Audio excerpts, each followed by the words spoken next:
Estaremos trabajando con el libro de Juan hoy, el capítulo 9. Juan, hemos oído en muchas ocasiones, a veces lo llaman como Juan el teólogo. El Evangelio de Juan explica sobre la deidad de Cristo particularmente, y la misión de este Evangelio en particular es asegurarnos de que entendamos que Cristo es el Señor. Podríamos decir que si vamos, todavía no vaya, pero si vamos a Juan 20:31, Juan al final de su trabajo se asegura que entendamos diciendo, muchas señales hizo también Jesús en su presencia, en presencia de sus discípulos, que no están escritas en este libro, pero estas se han escrito para que ustedes crean que Jesús es el Cristo, el Hijo de Dios, y para el creer tengan vida en su nombre. Leyendo el libro de Juan, la misión de Juan es que creamos, que pongamos nuestra fe en Cristo, que hay una evidencia sin lugar a duda de que Juan está hablando de aquel que dijo que iba a venir y que ya estaba entre nosotros. Es interesante que el Evangelio de Juan solamente menciona 7 milagros, pero la cantidad de milagros que hizo Cristo es increíble, lo vamos a tratar de ver en el día de hoy. Pero Juan menciona 7 milagros con razones específicas, tiene una misión al presentar estos milagros. Si comparamos los milagros de santidad en el Antiguo Testamento contra los milagros de sanidad en el Antiguo Testamento contra los del Nuevo Testamento, vamos a ver una diferencia. Pensaríamos que la abundancia de milagros de sanidad en el Antiguo Testamento sería mayor, pero son limitados, realmente lo son. Tenemos a Miriam, hermana de Moisés, curada de lepra en Números 12. Dios sana la mano de un rey en Primera de Reyes 13. Elías resucita el hijo de la viuda, Primera de Reyes 17. Eliseo resucita el hijo de la tsunamita, Segunda de Reyes 4. Naamán es curado de lepra, Segunda de Reyes 5. Hay un muerto que tiran en la tumba de Eliseo, y cuando cae en los huesos de Eliseo se levanta, resucita. Tenemos el milagro de Daniel en el foso de los leones, sus amigos en el horno de fuego. Y realmente no hay muchos más milagros de sanidad, a pesar de que hay muchos milagros de intervención divina, pero de sanidad en particular no hay muchos más. No hay ningún momento que se sana a un ciego en el Antiguo Testamento. El Antiguo Testamento está escrito en un promedio de 1900 años, el promedio del Antiguo Testamento. El Nuevo Testamento está escrito en 90 años aproximadamente. Y la diferencia de milagros, particularmente en milagros de sanidad, es abismal. La cantidad de milagros que hay en el Nuevo Testamento de la mano de Cristo son abismalmente diferentes. Juan escribe al final también en el 21-25, dice: y hay también muchas cosas, otras cosas, que Jesús hizo, que si se escribieran en detalle, pienso que aún ni en el mundo mismo podría contener los libros en que se escribirían. La cantidad de milagros es enorme. Y Juan se quiere asegurar de que entendamos que estos milagros tenían un propósito, no están al azar, no es una coincidencia o algo que el Señor lo hace sin ninguna intención. El día de hoy vamos a trabajar Juan capítulo 9 del 1 al 5. Del 1 al 5 porque realmente hay tanta historia, tanta información, tanta educación, tanta doctrina aquí, que no deberíamos abusarlo. Consideré tratar todo el capítulo de Juan, pero sería un poco atropellado. Así que si el pastor, la providencia del Señor y ustedes, iglesia, me lo permiten, en la próxima intervención o cuando venga el Señor me lo permita, cuando venga yo aquí de nuevo, seguiré trabajando el libro de Juan, porque realmente hay información exquisita para nosotros. Leamos Juan del 1 al 25 para tener un contexto, pero recordamos que nos vamos a concentrar del 1 al 5. Para la gloria del Señor, les voy a pedir que se pongan de pie. Vamos a leer esto y comenzamos oficialmente nuestra predicación.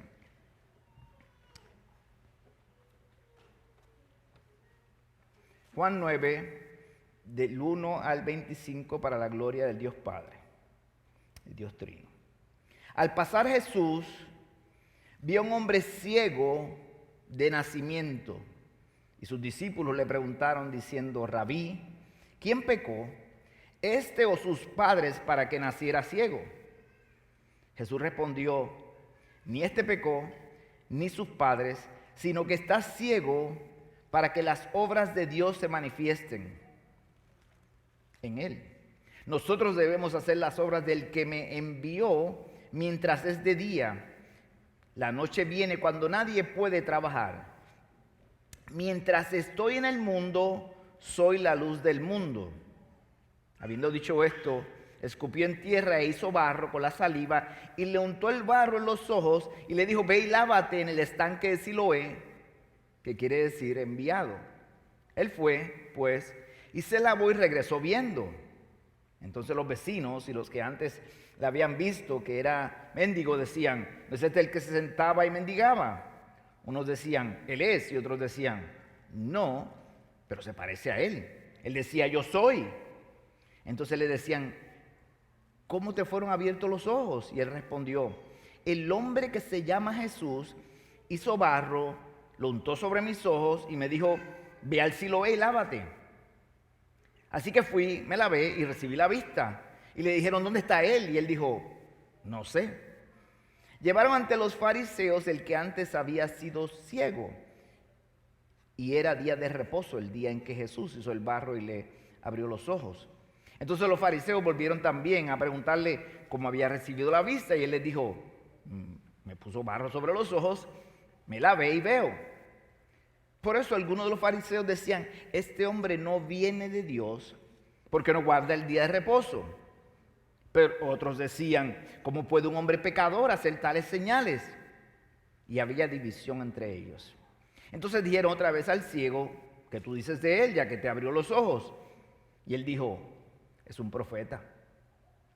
Entonces los judíos no le creyeron que había sido ciego y que había recibido la vista, hasta que llamaron a los padres del que había recibido la vista y le preguntaron diciendo: ¿es este vuestro hijo el que vosotros decís que nació ciego? ¿Cómo es que ahora ve?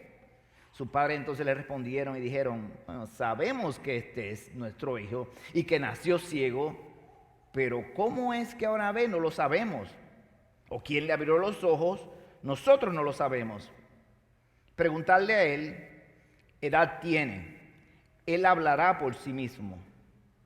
Sus padres dijeron esto porque tenían miedo a los judíos, porque los judíos ya se habían puesto de acuerdo en que si alguno confesaba que Jesús era el Cristo, fuera expulsado de la sinagoga.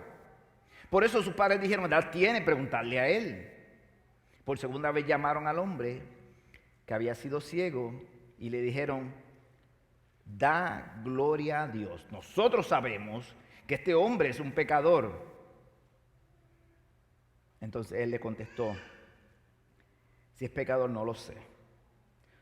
Una cosa sé, que yo era ciego y ahora veo. Padre Santo, Padre bueno, de infinita bondad y misericordia, está aquí tu pueblo, tus escogidos, tus amados, aquellos que manifestaste una misericordia sin par. Escuchar tu palabra, Padre, la que dejaste plasmada para nuestro beneficio, para nuestra edificación y para tu gloria. Padre, pero te place a ti escoger vasos de barro fallidos, finitos, para llevar este mensaje, Padre. Por lo cual sabemos que separados de ti no podemos hacerlo. Si tu Espíritu Santo no está con nosotros, no nos guía en este proceso, Padre, no nos permitas pararnos aquí al frente. Padre, te pido que me perdones mis pecados. Te pido que mi falta de disciplina o mi falta de preparación o cualquier otra intención de mi carne no sea manifiesta aquí, no afecte a mis hermanos que me van a escuchar. Te pido que tengas misericordia de aquellos que están entre nosotros que no te conocen, que están muertos espiritualmente. Que cometas el milagro de la audición y ellos me puedan oír, y el milagro de la vista y ellos puedan verte, Padre, para escuchar tu mensaje, Padre. Gracias por este tiempo. Nos encargaremos a ti, nos encargaremos de darte gloria a ti porque solo tú la mereces. Y esto lo pedimos en el nombre de Jesús. Amén.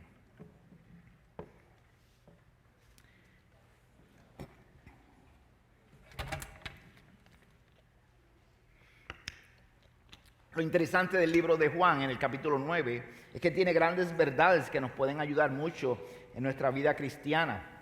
Si pudiéramos desarrollar, y eventualmente tenemos fe de que lo podamos hacer, vemos la conclusión del hombre ciego que vamos a hablar ahora. La conclusión de este hombre ciego, que es una manifestación visual para nosotros de nuestra condición espiritual. Estábamos muertos. Podemos estudiar aquí en el libro de Juan y vemos cómo esa palabra que dice que Él escogió a los vil y despreciados, a los necios y despreciados para humillar a los sabios, se hace real aquí. Este hombre ciego era ciego, pero no era tonto, era una persona, cuando oímos de él en su conversación con los fariseos, conocedor de las escrituras de cierta manera, que confronta a los fariseos, y vemos al final del capítulo 9 la realidad y la finalidad de Dios, de Cristo, de acercarse a Él. He dividido la predicación en 4 partes: la condición del hombre, el dilema del hombre, el propósito y el tiempo. La condición del hombre. Decía el versículo 9:1, era ciego de nacimiento. La realidad del hombre después de la caída es una de deformidad, de carencia, de dolor, de sufrimiento, de necesidad, de muerte. Está manifestado en este ciego. Esta escena nos muestra de manera física nuestra realidad espiritual. Vivimos absolutamente ciegos, en una absoluta oscuridad, aparte de la luz del Evangelio. Probablemente este ciego era llevado día a día, todas las mañanas, por alguien que lo ponía en la puerta del templo. Él sabía que allí se reunían los religiosos, que la gente iba a pasar por allí, que gente de bien que quería honrar al Señor, honrar a Jehová, iba a dar limosna porque entendían, como dice la ley, sabían que la ley hablaba de ayudar al ciego, al pobre, al extranjero. Esto era un sitio estratégico, era lo único que podía hacer. No podía, por su condición de ciego, no podía entrar al templo. Dependía absolutamente en su oscuridad, dependía de las limosnas de las personas que entraban allí. Esto me recuerda a mi tiempo allá en Ecuador, en Cuenca. En las catedrales católicas siempre hay personas afuera pidiendo limosna, porque probablemente entendemos, o algunos grupos religiosos entienden de manera equivocada, que este acto nos consigue favores delante de Dios. No estoy diciendo que no se haga, yo creo que es bueno ayudar al menestero, al necesitado, pero esta no era la misión en particular. El tema es que la separación, tenemos que ver que el capítulo 8 fluye hasta el capítulo 9. El tema de la separación de capítulos y versículos nos afecta aquí, porque aunque es beneficioso los capítulos y los versículos para localizar, para memorizar, no permite ver el flujo de esta situación. Leemos un capítulo 9 y a veces lo hacemos divorciado del capítulo 8. ¿Qué pasó antes? Hablamos del contexto, no solamente el contexto del 9, sino del 8 que lo precede. En el 8 Jesús acababa de tener una discusión con los fariseos, explicando que Él era la luz del mundo, la cual ellos, conocedores de las Escrituras, estaban ignorando. Les dice, en el capítulo 8 los confronta con gran poder, diciéndole: ustedes son hijos del diablo, ustedes son asesinos. O sea, usted ve cómo les da de fuerte a los religiosos, fariseos, en el capítulo 8. Ellos deseaban matarlo. Él les decía: el que comete pecado es esclavo del pecado. Y ellos decían en su absoluta esclavitud: nunca somos hijos de Abraham, nunca hemos sido esclavos de nadie. Bueno, de los egipcios, de los asirios, de los medios, de los persas, de los romanos que nos están viendo como un soldado que habla, pero nunca hemos sido esclavos de nadie. El hombre que está en pecado está ciego ante su realidad. Y el Señor está explicándole a ellos y habla de Abraham, entra el tema de Abraham. Ellos dicen, Abraham es nuestro padre. Y les dice, si Abraham fuera su padre, harían las cosas de Abraham y me amarían a mí. Y porque yo he conocido a Abraham, y dice, pero si tú eres una persona joven, y ¿cómo es que tú dices que tú conoces a Abraham? Y aquí viene el gran yo soy, que él dice, antes de que Abraham fuera, yo soy. ¿Qué hacía él con este gran yo soy? Utilizando el nombre de Jehová. Él está cerrando todo el argumento diciendo, todo esto redunda en que yo soy, el que había de venir. Cuando él dice esto, de una manera justificada, ellos, los fariseos, dicen, ha blasfemado. ¿Y cuál era la sentencia para la blasfemia? Morir apedreado. Dice, la Reina Valera dice que se escapó entre ellos. La versión de la Biblia de las Américas dice que él se escondió y se fue ellos, lo cual podemos decir que podría ser probablemente otro milagro. Probablemente otro milagro porque está rodeado de sus discípulos y de los fariseos. Él dice, yo soy. Ellos dicen, hay que matarlo. Y él sale en medio de ellos.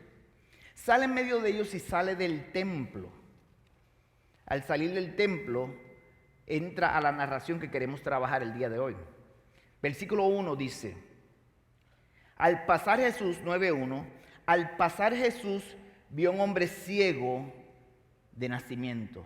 Sale del templo, sale del debate con los fariseos. No quieren escuchar, no quieren ver que es la luz del mundo. Dicen que son hijos de Dios, pero lo quieren matar a él. Este debate se ha dado por un tiempo. Jesús se da cuenta que con esta gente en este momento no se puede hablar.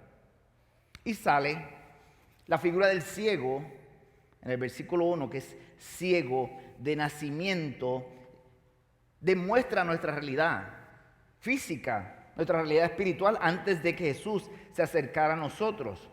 Podemos decir también que de la manera que Jesús sale, podemos decir, pero ¿cómo sale Jesús de medio de ellos si no lo atrapan? Esto probablemente fue otro milagro, por dos cosas que se dieron. Una, su tiempo no había llegado.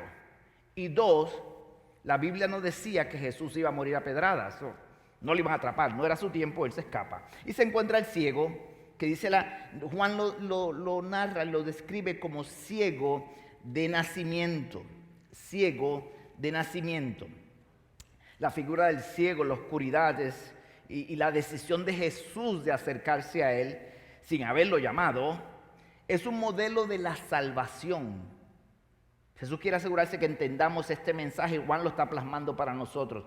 En la mayoría de los milagros de Jesús, la persona afectada o sus familiares se acercaban a Jesús pidiéndole que hiciera algo. Hijo de David, ten misericordia de mí. Traían al paralítico, traían a los ciegos, traían a las personas. Pero en este caso es Jesús que lo ve y va delante de él y va a buscarlo a él. Según Efesios 2:1 dice que él nos dio vida cuando estábamos muertos. Juan 6:37. Esta manera de Jesús acercarse la podemos ver y la estamos estudiando en la clase dominical. Es la iniciativa divina o la gracia irresistible. Dios toma la iniciativa de acercarse a esta persona que está ciega, que está muerta, que está en oscuridad completa. Él habiendo dicho antes que él era la luz del mundo. Se acerca a él. La Biblia habla claro sobre nadie puede ni quiere acercarse a Dios. Juan 6:37 dice, todo el que el Padre me da, vendrá a mí. El versículo 44 de Juan dice también, nadie puede, no nadie quiere, nadie puede venir a mí si no lo trae el Padre. Y Pablo, hablando en 1 Corintios, dice, el hombre natural no percibe las cosas que son del Espíritu, porque para él son locura. Ustedes están locos, ustedes los cristianos que creen en un ser que no se ve, ustedes están locos, para eso es locura. En resumen, si usted es salvo hoy, se goza en la comunión de los santos y permanece en su palabra, es todo obra del Espíritu Santo en su vida. La gloria solamente la merece Él. Y el ejemplo del ciego nos está llevando en esa dirección. Jesús se acerca a él. Jesús toma la iniciativa y se acerca a él, lo encuentra ciego. El versículo 2 es el dilema. Y sus discípulos, versículo 2, le preguntaron diciendo: Rabí, ¿quién pecó, este o sus padres, para que naciera ciego? Este es el dilema. ¿Quién pecó? ¿Pecó él o pecaron sus padres para que naciera ciego? Estos discípulos pueden parecerse a algunos de nosotros trabajando de manera filosófica cuando hay situación de una necesidad espiritual o necesidad física.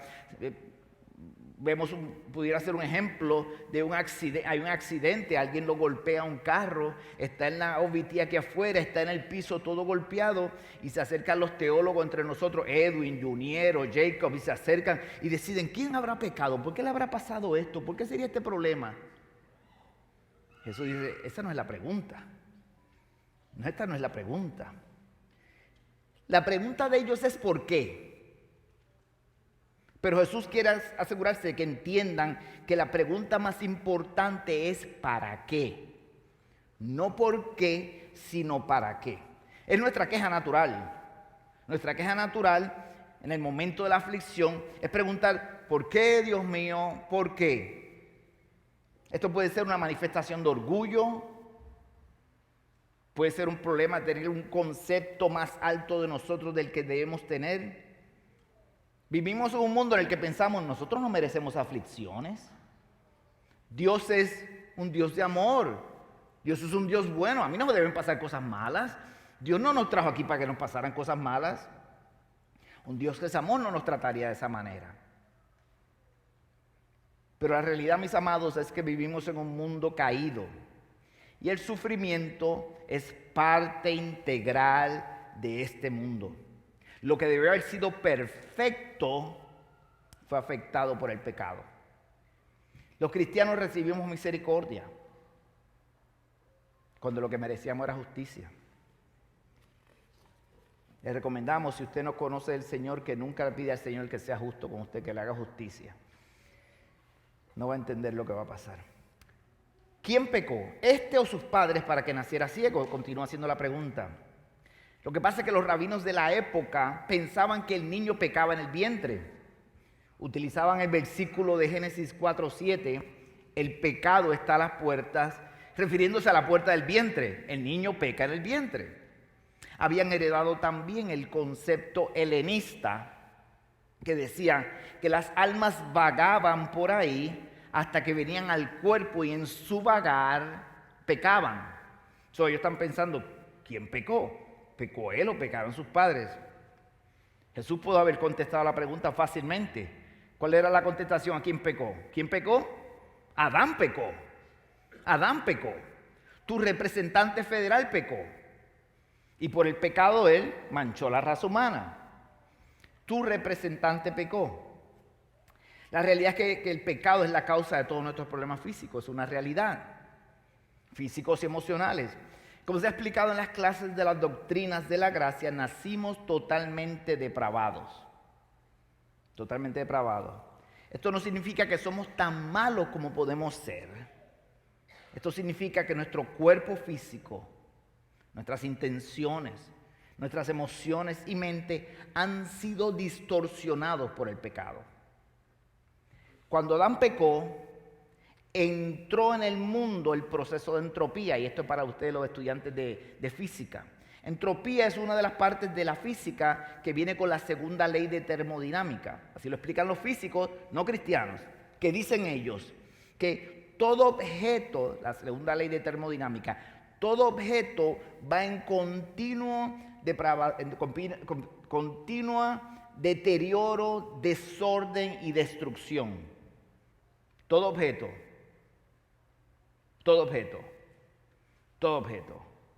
Desde que Adán peca, entra la muerte al mundo y empezamos a ponernos más viejos. Nos hace falta estas cosas porque la vista nos empieza a afectar. Algunos necesitamos un bastoncito y otra serie de cosas, nos duelen las rodillas. Esas cosas que antes no eran problemas, que para Adán antes de pecar no eran problemas, se convierte en una realidad. Entropía, empieza a deteriorarse el mundo. a deteriorarse toda la creación. Su carro que era bonito, cuando usted lo saca nuevo, usted 2 o 3 meses después o 2 o 3 años después ya lo ve como no igual. Igual así muchas cosas, sigue deteriorando, sigue el cuerpo deteriorando, porque lo predijo Cristo, dijo, cuando pequen, el Señor le dice a Adán y a Eva, si comen de eso morirán, y empieza la muerte espiritual. La pregunta continúa, ¿quién pecó? El pecado puede ser la causa específica de algún problema. Si usted maneja borracho, ebrio, y tiene un accidente y mata a alguien, y a la misma vez queda paralítico, ese es el resultado de una acción pecaminosa. Usted pecó, usted bebió de más. Si usted vive una vida licenciosa, sexualmente activo y recibe una enfermedad venérea e incurable por la que podría morir, ese es el resultado específico de un pecado. Tú pecaste en ese tipo de vida, eso no quiere decir que el Señor no te va a perdonar, pero vas a vivir el resultado de eso, ya sea con una vida con defectos o finalmente la muerte. Pero no siempre podemos relacionar una aflicción específica a un pecado en particular.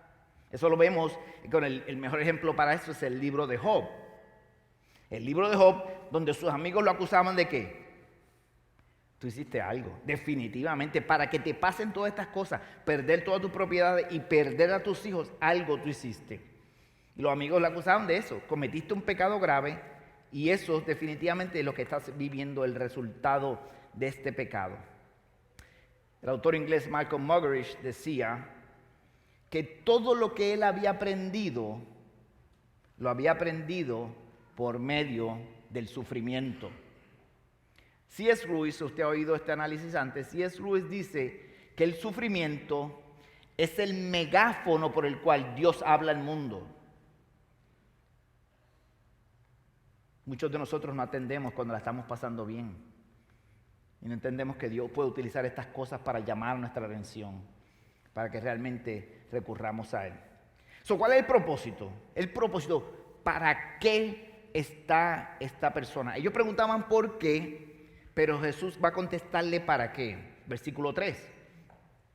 Jesús respondió, ni este pecó, ni sus padres, sino que está ciego para que las obras de Dios se manifiesten en él. Este hombre estaba ciego para la gloria de Dios. Fue hecho ciego por Dios desde el vientre de la madre para este día específico.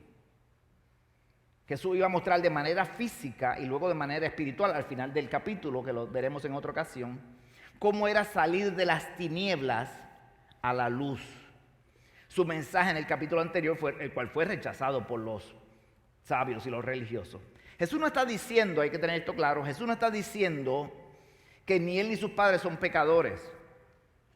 Una sencilla pasar por encima en las escrituras nos podemos dar cuenta de que la palabra habla claro que somos pecadores. Habla claro de estos libros de Romanos, el apóstol dice por cuanto todos pecaron y están destituidos de la gloria de Dios. Romanos 5:12 dice, por tanto, tal como el pecado entró en el mundo y por un hombre, y la muerte por el pecado, así también la muerte se extendió a todos los hombres, entropía, porque todos pecaron. ¿Pequé yo en Adán? No, tu representante. Yo lo hubiese hecho mejor si Dios escogió mal, el tema de Dios escogió mal a Adán, de me haber escogido a mí. Es un tema que tú no quieres debatir en este momento. Este hombre estaba aquí, ciego, antes de nacer, para afirmar por medio de este milagro la deidad de Cristo. El versículo dice, las obras de Dios. El Mesías prometido había llegado. El Mesías prometido había llegado. Vayamos a Isaías, vaya conmigo a Isaías, vamos a leer 2 o 3 pasajes de 700 años atrás o 800 años atrás. ¿Qué se decía que iba a ser el Mesías? Isaías 29:18.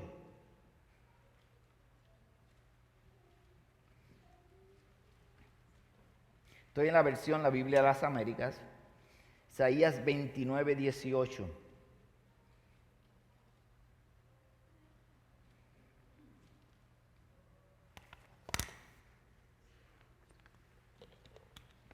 En aquel día los sordos oirán las palabras de un libro, y desde la oscuridad y desde las tinieblas los ojos de los ciegos verán.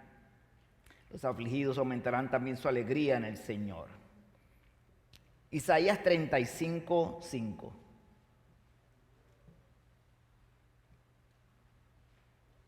Vamos a ver qué se decía del Mesías. Isaías 35:5.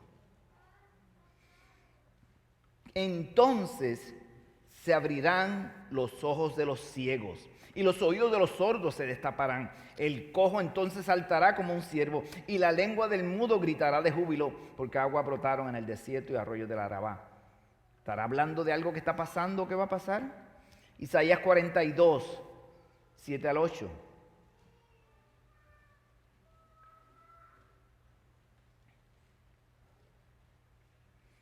Dice: para que abras los ojos a los ciegos, para que saques de la cárcel a los presos. ¿Cuál es esta cárcel? De la prisión a los que moran en tinieblas. Yo soy el Señor y este es mi nombre. Vayamos ahora a Isaías 9, versículo 2. Este es precioso. El pueblo que andaba en tinieblas ha visto gran luz. Que dijo él en Juan: yo soy la luz. El pueblo que andaba en tinieblas vio gran luz. A los que habitaban en tierra de sombra de muerte, luz le ha resplandecido sobre ellos. ¿Quién es esta luz? Versículo 6. Mire qué belleza para esta temporada. Porque un niño nos ha nacido, un hijo nos ha sido dado, y la soberanía reposará sobre sus hombros, y se llamará su nombre admirable, consejero, Dios poderoso, Padre eterno, príncipe de paz. El Mesías hará todas estas cosas. Vaya conmigo a Lucas ahora, Lucas 4:40. Este Mesías que se prometió habrá llegado. 4:40.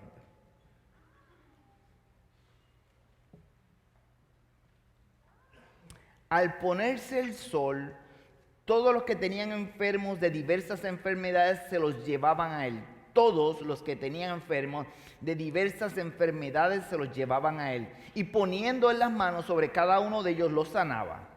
También de muchos salían demonios gritando y diciendo: tú eres el Hijo de Dios, pero los reprendiéndolos no les permitía hablar porque sabían que él era el Cristo. Mateo 21. Queremos ver cuántos milagros hizo Jesús y podemos saber. Mateo 21, 14. Y en el templo se acercaron a él los ciegos y los cojos y los sanó. ¿Cuántos ciegos sanó? Los ciegos y los cojos. Tenemos varias narrativas de ciegos, pero él sanó infinidad de ciegos, gran cantidad de ciegos, gran cantidad de personas. Mateo 12:15. Tiene que usted marcar estos textos para cuando la gente hable sobre milagros y profecías, cómo se van cumpliendo. Mateo 12:15. Mas Jesús, sabiéndolo, se retiró de allí y muchos le siguieron. ¿Y qué hizo? Y los sanó a todos. Pero yo nada más veo 7 milagros en Juan, o 2 o 3 milagros. Él hizo en total, en todas las epístolas, hay 36 milagros. La cantidad es una explosión de milagros. No te queda la menor duda. Bueno, claro, una explosión de milagros, pues eso se ve en 33 años de Jesús, pues se dispersan y no se notan. Su ministerio fue de 3 años. Esto fue en 3 años. En el Antiguo Testamento, 1900 años. En 3 años hay una explosión descomunal de milagros. Algo está pasando. Él está llamando la atención sobre él. Yo soy el Mesías. ¿No me creen? Vayan a las Escrituras. Ustedes dicen que son las Escrituras. Vayan a las Escrituras. Yo soy el Mesías que había de venir. Juan el Bautista, y con esto terminamos la parte de los milagros. Juan el Bautista pregunta, Lucas 20, vayamos a Lucas 20.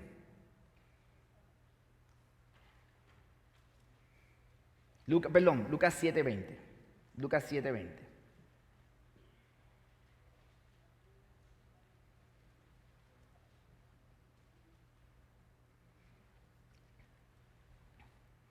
Podemos leer desde el 19 para que entendamos lo que está pasando.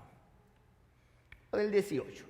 Entonces los discípulos de Juan le informaron de todas estas cosas y llamando Juan a 2 de sus discípulos, los envía al Señor diciendo: ¿eres tú el que ha de venir o esperamos a otros? Oye, ¿eres tú el Mesías o esperamos a otro? Versículo 20. Cuando los hombres llegaron a él, dijeron: Juan Bautista nos ha enviado a ti, Juan el Bautista, diciendo: ¿eres tú el que ha de venir o esperamos a otro? Juan está en la cárcel. Juan está dudando, normal, está preocupado. Juan fue llamado a anunciar el camino. Ya pronto le iban a cortar la cabeza a Juan y dice: oye, pregúntale porque no sé, ¿será él? Realmente me anticipé. Él era el que había de venir y él le contesta. Versículo 21. En esa misma hora curó a muchos de enfermedades y aflicciones y malos espíritus, y muchos ciegos les dio la vista. Versículo 22, importante. Y respondiendo él le dijo en palabras boricuas: vete y dile a Juan, ir y contar a Juan lo que habéis visto y oído, lo que has visto. Los ciegos reciben la vista, los cojos andan, los leprosos quedan limpios, los sordos oyen, los muertos son resucitados y a los pobres se les anuncia el evangelio. No le digas nada más a Juan, dile eso a Juan. ¿Quién era el papá de Juan? Zacarías. ¿Quién era Zacarías? Sacerdote, que dice la palabra que eran gente seria, de piedad, gente de gran piedad. El papá definitivamente que enseñó a Juan el Bautista. A veces vemos a Juan el Bautista en el desierto vestido con pelo de cabra y comiendo langosta, y si pensamos que es un ignorante. Juan se crió con un sacerdote. Cuando llegaron con este mensaje, este fue el mensaje que nos dio: los ciegos ven, los sordos oyen. Juan, ¿qué pensaría Juan? Era el Mesías que mi papá me contaba leyéndome la Torá, que iba a venir. Ese es el Mesías. Gloria a Dios que llegó el Mesías. Me imagino que Juan muere tranquilo, sabiendo que la promesa del Mesías se había cumplido en Jesús. Versículo 4, le contesta a Jesús: nosotros debemos hacer las obras. Seguimos en Juan 9:4. Nosotros debemos hacer las obras del que me envió mientras es de día. Debemos hacer las obras del que me envió mientras es de día. La noche viene cuando nadie puede trabajar. Y en este nosotros hay algunas versiones que dice yo debo hacer. Viendo diferentes versiones se piensa que el nosotros es el más adecuado. Él incluye, no solamente yo, porque Él se va. Él incluye a sus discípulos. Y al incluir a sus discípulos incluye a otra gente más. ¿A quién incluye? A la ICG, a su iglesia. Nosotros debemos hacer las obras. Nos incluye, no solamente los discípulos, estamos todos en este grupo de nosotros. La Reina Valera creo que dice yo debo hacer, uno de los dos dice nosotros y uno dice yo debo hacer las obras, pero entendemos, según lo que pudimos leer, que el nosotros, Él quiere asegurarse de que todos participemos, porque yo me voy, va a decir más adelante. Efesios 5:15, 16 dice: aprovechando bien el tiempo, porque los días son malos. Seamos diligentes en la utilización de nuestro tiempo. Nosotros somos mayordomos. Pablo dice: se requiere de los mayordomos que cada uno sea hallado ¿qué? Fiel. Somos mayordomos de nuestro cuerpo, de nuestro tiempo. Somos simplemente administradores de eso. Y se nos da un tiempo. El único commodity, el único beneficio que tú tienes, que tiene un tiempo que no lo vas a poder, que no lo puedes guardar, que no lo puedes, se sigue extinguiendo, es el tiempo. El tiempo está definido. Y él está hablando, hay que trabajar mientras es de día, mientras estamos vivos. Aprovechando, dice Pablo, aprovechando bien el tiempo, siendo buen administrador de tu tiempo. Aquí tenemos que muchos de nosotros hombres, confesar nuestro problema de procrastinación, que a veces me estoy saliendo del mensaje, pero si pudiera hablar del tema de las redes sociales. Este no es el mensaje, pero con el tema del tiempo. Cómo uno puede mirar un momentito una página de Facebook y pestañear y dice, ya pasaron 2 horas. O Instagram, ya pasó 1 hora y media. El que esté libre de pecado que tire la primera piedra, pero no a mí. nos dieron la facilidad de estos teléfonos y por medio de ella también tenemos el riesgo de irnos en otros caminos. A veces no pecaminosos, a veces sí, cuidado. Pero la administración de nuestro tiempo, aprovechando bien los tiempos porque los días son malos, es evidente a veces cómo utilizamos las redes sociales. Tenemos que tener cuidado con eso. Mientras estamos vivos, tenemos que hacer las obras de Dios, dice él. Tenemos que mortificar nuestro pecado. Tenemos que crecer en santidad. Tenemos que predicar el evangelio a un mundo que se pierde. La misión de la iglesia no es solo reunirnos aquí y pasarla bien, tomar café, aire acondicionado, qué buen tiempo, ver a los hermanos. Eso es precioso, yo me gozo en ustedes. Yo le he dicho antes y lo repito, este es el mejor día de mi semana. Verlo a ustedes me trae gran regocijo. Pero esa no es la misión de la iglesia. Si venimos aquí, pero venimos y luego salimos al campo misionero con otra misión. Hay otra misión. La iglesia está llamada a ser la sal y la luz a una generación perversa que se pierde. No hay otra cosa que hacer. No hay otra cosa que hacer. El tiempo, versículo 5, ya para ir concluyendo. El tiempo, versículo 5, dice: mientras estoy en el mundo, yo soy la luz del mundo. Mientras estoy en el mundo, yo soy la luz del mundo. El ministerio del Señor duró solamente 3 años. Por eso es que cuando leemos esta descripción de los milagros, nos imaginamos que toda esta cantidad de milagros en 3 años fue algo que definitivamente se supo en toda Jerusalén. Este era algo fuera de lo normal. Todos los que llegaron los sanó, todos los que venían de él donde sanó. Al final dice Juan, si yo pudiera escribir todas las cosas que él hizo, no caben en los libros. Pero le damos estas cosas para que crean que él es Jesús, que él es el que había de venir y en él tengan vida eterna. Nos deja sin excusas. Nos deja sin excusas. ¿Recuerdan el hecho? Él habla de mientras estoy en el mundo, yo soy la luz del mundo. Esto no quiere decir que cuando él se vaya, él deja de ser la luz del mundo. Él tiene un tiempo definido aquí. Tenía un tiempo definido. Yo soy la luz del mundo. Y él se tenía que ir mientras estoy en el mundo. ¿Recuerdan el evento de Hechos 9? Saliendo Pablo en la ruta a Damasco a perseguir a los cristianos. Va por el camino, una luz intensa lo alumbra, él se cae y la luz le pregunta: Saulo, Saulo, ¿qué? ¿Por qué me persigues? La pregunta es: ¿estaba persiguiendo Saulo a Jesús o a su iglesia? Estaba persiguiendo a su iglesia. Este relato es precioso porque nos habla de nosotros. Nos dice que cuando nos persiguen a nosotros, cuando vayamos a hacer las obras del Señor, cuando estemos haciendo las obras de Dios, predicar el evangelio, mortificar nuestro pecado, crecer en piedad, hacer las cosas, separarnos de un mundo caído y a la misma vez alumbrar el pecado y ser sal, seremos perseguidos. Pero cuando nos persiguen a nosotros, persiguen completamente a Cristo. Y todos sabemos cómo termina eso. ¿Por qué me persigues? Ahora la pregunta es, para todos nosotros, ¿has visto a alguien ciego de nacimiento?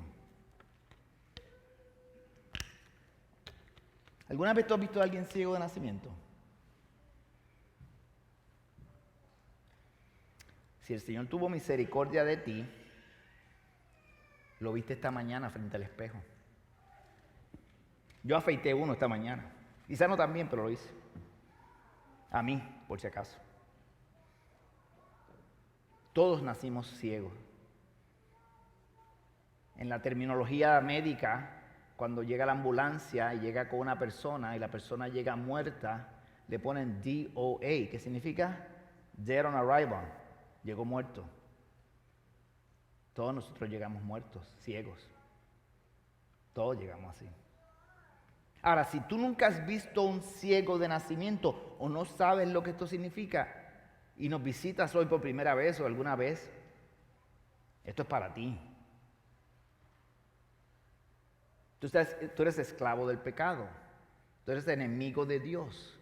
Tú estás condenado a la vida eterna en el infierno. Porque tú has violado la ley de Dios. Tu problema es uno legal. Tú has violado la ley de un Dios perfecto, santo. Completamente santo. Y la ira de Dios está sobre ti. Solamente por medio de arrepentimiento y fe consigues la vida eterna, poniendo tu confianza en ese Cristo que está hablando Juan, en ese Cristo que vino por nosotros, en el que dio la vida por nosotros. Solamente de esa manera tú consigues la vida eterna y el perdón de tus pecados. No por obras, no porque vengas a la iglesia, no porque ofrendes más, no porque hagas otras cosas, no porque leas la Biblia o porque tengas 7 Biblias. No por obras, para que nadie se gloríe, poniendo sola y absolutamente tu confianza en Cristo como Señor y Salvador. Amada iglesia, estamos llamados a hacer las obras del Señor mientras el día dura. Estamos llamados a hacer las obras del Señor mientras el día dura, mientras vivimos. Le doy una noticia: usted está rodeado de ciegos de nacimiento.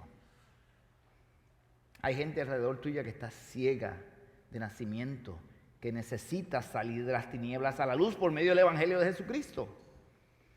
Probablemente fueron puestos ahí para ti, para que las obras del Señor se manifiesten, y tú eres el instrumento que el Señor va a usar para eso. Tu hermano, tu compañero de trabajo, tu familiar, tu vecino está probablemente ciego de nacimiento. Fue puesto ciego de nacimiento. Fue puesto para ti. Tienes una misión de llevar este evangelio para que las obras de Dios se manifiesten en él. En aquel entonces lo hacía Cristo mismo, la gloria a él, y confirmaba. En este entonces sigue siendo Cristo que se lleva la gloria, simplemente en el poder de su disposición, en el puro afecto de su voluntad, escoge seres fallidos para conseguir este mensaje.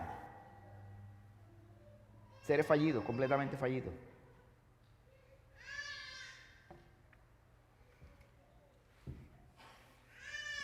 John Newton fue un marinero nacido en Inglaterra. Trabajó en barcos de esclavos por mucho tiempo. Empezó su vida en los barcos como a los 11 años.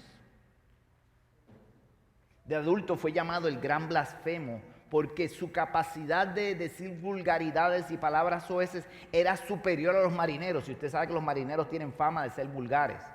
Pero a veces sus capitanes mismos le decían: esta persona era depravado en su lenguaje.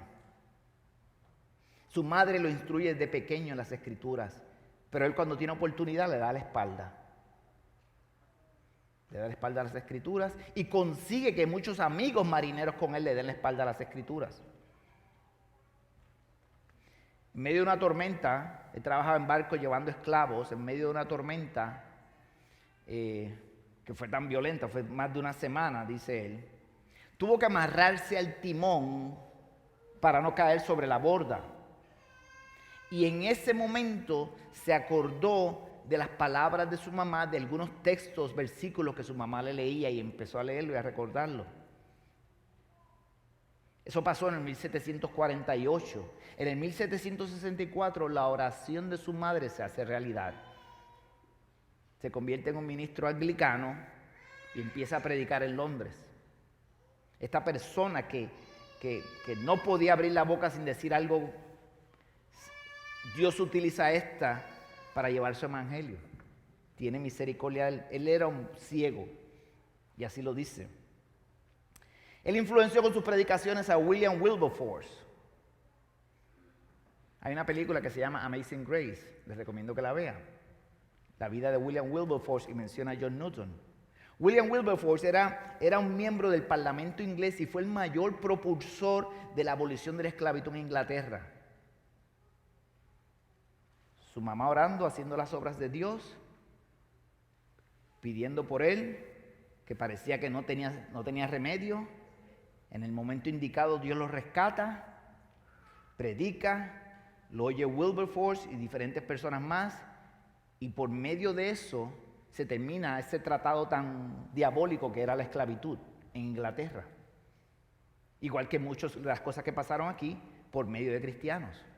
Madres que no dejaron de hacer las obras de Dios mientras el día dura y la noche llega.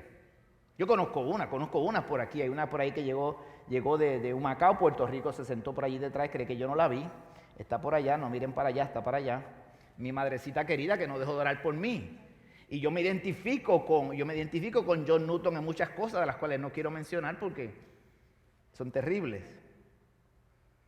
Conozco otras madres. Había una que oraba por un muchachito, madre casi soltera, por allá en la isla de Cuba, de ese muchachito, y Dios tuvo misericordia de él, y él llega acá y sigue trayendo a la familia, y gracias a él nos tienen 2 o 3 bancos llenos de ese grupo.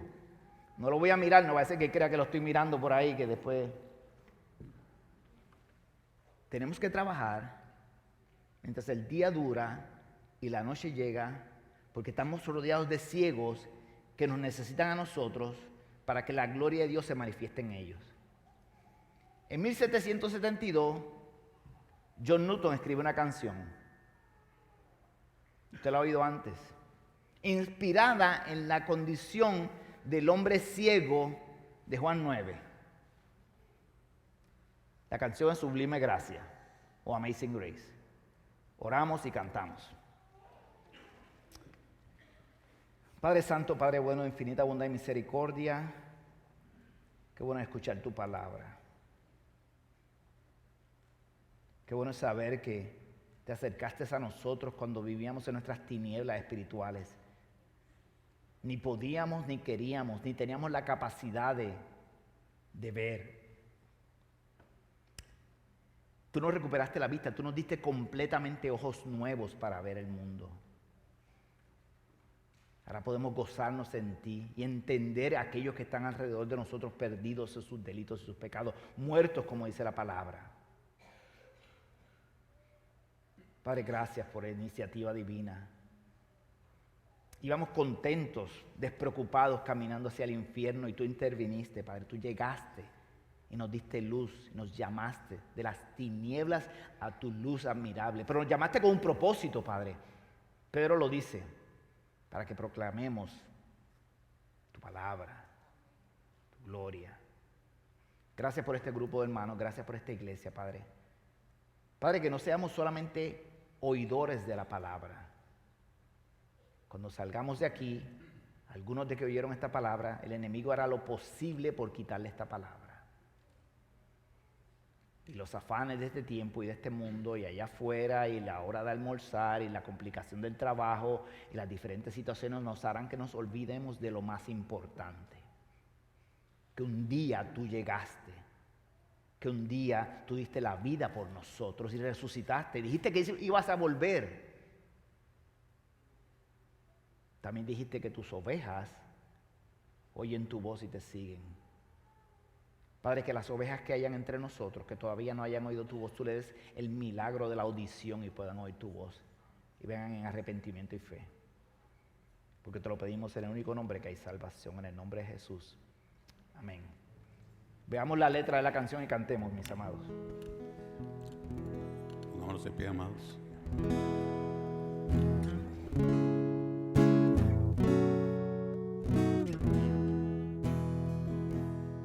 Sublime gracia del Señor, que a un pecador salvó. Fui ciego, mas hoy puedo ver, perdido y Él me halló. Su gracia me enseñó a temer, mis dudas ahuyentó. Oh, cuán precioso fue a mi ser cuando Él me transformó. Ya libre soy, Dios me salvó y mis cadenas ya Él rompió.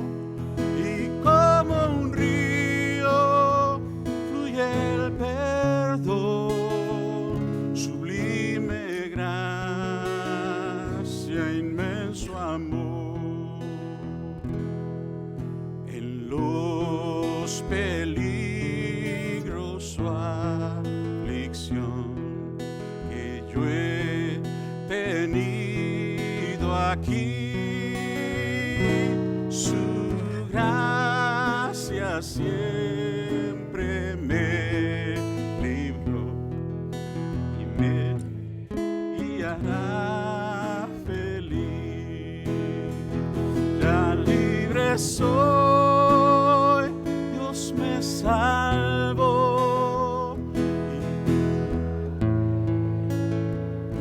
A Él rompió y como un río fluye el perdón, sublime gracia, inmenso amor. Ya libre soy, Él me salvó y mis cadenas ya Él rompió y como un río fluye el perdón, sublime gracia, inmenso amor. Y cuando venció por siglos mil, brillando esté cual sol, yo cantaré por siempre allí su amor que me salvó, su amor que me salvó. Ya libre soy, Dios me salvó y mis cadenas ya Él rompió y como un río fluye el perdón, sublime gracia, inmenso amor, sublime gracia, inmenso amor. Fue por amor, su gran amor, su gracia me salvó.